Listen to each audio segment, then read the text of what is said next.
Hey trackies, welcome back to another video here on TXT Track Time. Please remember to like the video and also subscribe to the channel. So Noah won the 100 meters at the London Diamond League. I would say that was pretty expected. At least that was my call. I'm not sure who had the race otherwise, and I'm not really sure why. Regardless of how you feel about Noah, his caliber speaks for itself, right? So it'd be weird to not call him for a win given the field he was against, and also his performances in prior weeks, also prior years, right? So with that being said, he won running at 9.81 seconds, and post that when he had something interesting to say in an interview about the times that he ran, or if times really matter. Now it's kind of interesting because when he ended the race, you could see him, I guess, punch agonizingly at that moment when he looked over the clock and he did not see a 9.7 performance, given that we are also on another super fast track in the world, London, right? So I guess at that particular moment, Noah has finally realized that, hey, 9.7 isn't as easy as people think. And it's something I say on my channel a lot, that running it these times that people talk about is no fluke, because if you really look at it, how many athletes have really gone that fast? I talk about it for the women and I talk about it for the men. And I remember early on in the season we talked about where I could potentially see him running this season. I said I'm going to cap it off at someplace like a high 9.7 this season. A lot of people were talking about 9.6s for Noah Laz. Even Noah Laz most recently was saying, his coach sees him running, the American record, and the American record is 9.69. So I was like, oh, really? In 2024? Okay, child, I'm just say it this way. I'm one of those people that I'll have to see to believe it, right? But anyway, since he ran the race and he didn't run the 9.7, he had this to say. So take a listen, and I'm gonna get back to with the rest of my commentary. It's about the win. You can have the fastest time in the world, but if you ain't got the win to back it up, you start to get left behind.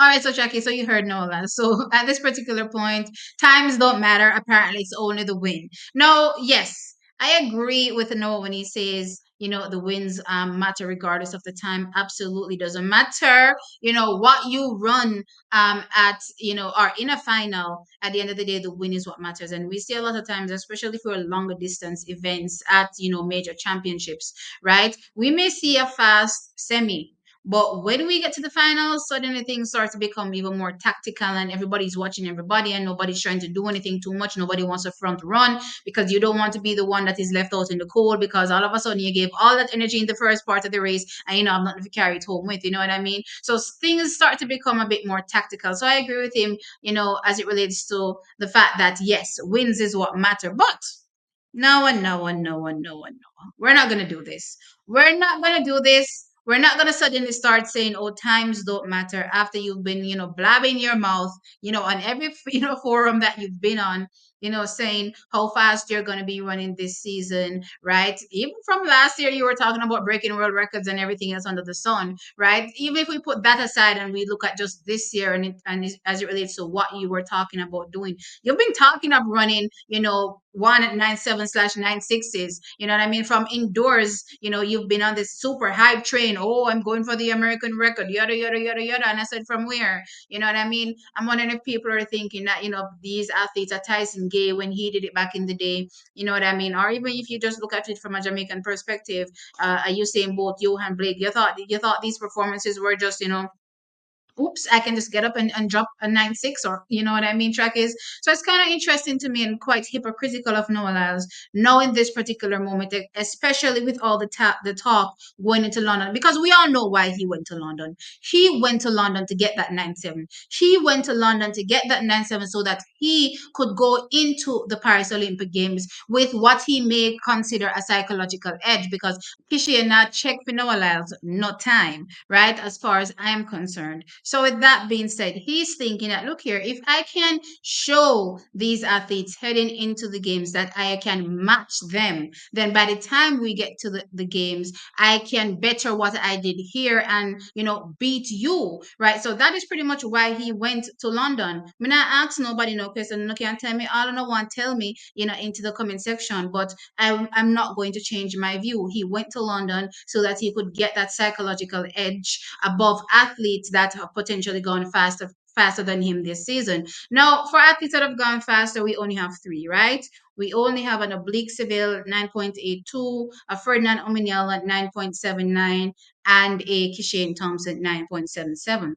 As it relates to a oblique civil, I told you, and Noah himself keeps talking about it. The mere fact that in previous years, oblique civil has also showed the talent that he can run a particular time, but every time he has gotten to a finals, he's not been able to, capitalize on, his, superb talent and just, be a part of the medals. Noah doesn't really even consider him, as a contender for a medal, or just to beat him. Forget the other placings, but to beat a Noah Lyles, he's not considering a oblique Seville. Now, this isn't how I feel, Tracky. So don't come in my comment section saying, "Oh, you're considering oblique Seville." No, I'm talking about what Noah Lyles thinks in his brain, right? Because he said it so many times, right? So he's not considering an oblique Seville, and gosh knows he's definitely in considering a Ferdinand Ominiala. Why? It's the same reason everybody keeps saying Ferdinand Ominiala only runs fast in Africa. Ferdinand Ominiala only runs fast at high altitude, right? So even though everybody's looking at that 9.79, and I'm gonna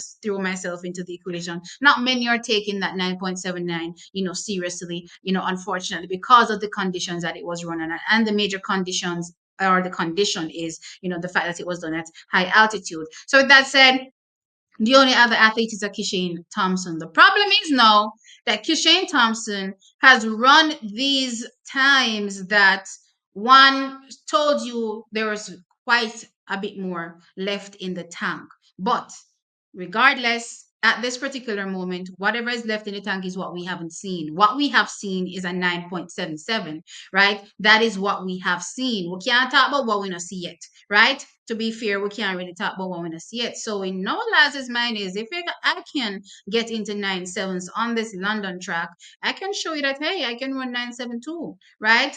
Who knows if what you're showing at the end of the year race is, you literally petering out and you don't have no more left. You know what I mean? In the tank, and you're just making it seem as though you're relaxed. We don't know none of those things according to Noah Laz, guys, right? So with that said, Noah Laz was hoping to get that 9.7, no questions asked, and he didn't get it. And because he didn't get it, no, times don't matter. It's the wins that matter, right? And as I said, I agree with him with that respect in terms of the wins that matter. But I see, and this is where people, get, I want to say, I guess a little bit hypocritical in terms of what they expect from one athlete versus what they expect from another athlete in terms of when they talk about these wins that matter and winning on the global stage and, the experience that you've had before, blah, blah, blah. Okay, so Kishane came to the fore last season. We knew that he was not able to manage rounds, which is why he only ran one round at the national championships, but he ran in a few other, races after that. Didn't win all, one, I believe, won, but when he came against like the likes of a Christian Coleman in China, he placed second. And then I believe at the Prefontaine, he was fourth in that race, but still, was running competitively, not winning, you would say. But in 2024, he has shown, right, that with rounds, right, under pressure, because this is the first time he has run rounds. Yes, at our national championships, the first time, right? There's a lot of pressure in terms of making the team, following my coach's instructions, living up to expectations from the Jamaican public, my family, myself, right? There's so much pressure. So it may not be Olympic level pressure, but if in the past, let's say there's no Olympics, so it's a lot of pressure, right? And he managed those rounds perfectly and also, made the team winning when that 9.77, right? So no one else can say, oh, it's the rounds that matter, how you execute your rounds, you know what I mean? And of course, winning at the end of the day. When Kishane was faced with those rounds, when he was faced with the win, he did exactly so. He managed his rounds and he won at the end of the day. Then we get to him, heading to his first major championships, which incidentally is the Olympic Games. People are going to say, well, it's a whole different ball game. The experience. Okay, Shakiri won last year, not going to any global championships, if I'm not mistaken. Did she not? Did she go to a global championship before that? Wasn't she the fastest in her mind heading into the world championships? Didn't she walk away with the win? Oh, the experience didn't count then, huh? Okay. All right, let's use a Jamaican. What about a Chilean Fraser Price? Did she go into a global championships and win without any such thing? Mind you, she didn't even win at the trials. She didn't even win at the trials. So I fail to understand why is it that all of a sudden you're looking at somebody that is succeeding even under the highest pressure that they've been placed, under in that moment. Because as things stand right now, he hasn't faced any more pressure that he hasn't lived up to. The pressure that he's faced, national championships, he lived up to that. The next one will be the Olympic Games. But you can't just randomly be saying, no, he won't be able to do this, blah, blah, blah. So times don't matter, right? Nonsense as far as I'm concerned. And as I said, he's only saying all these things now because clearly he didn't run that 9-7. Let me know your thoughts, Trakkies. What do you think about Noah Laszlo backtracking apparently in times? Oh, times don't matter. So forget the fact that he talked about breaking the American record and everything else he was talking about this season and just focus on the win, right? Just focus on that. All of a sudden, we should forget everything that he's been saying. Let me know your thoughts, guys. Like the video and subscribe to the channel. I'll catch you on the next one. Bye.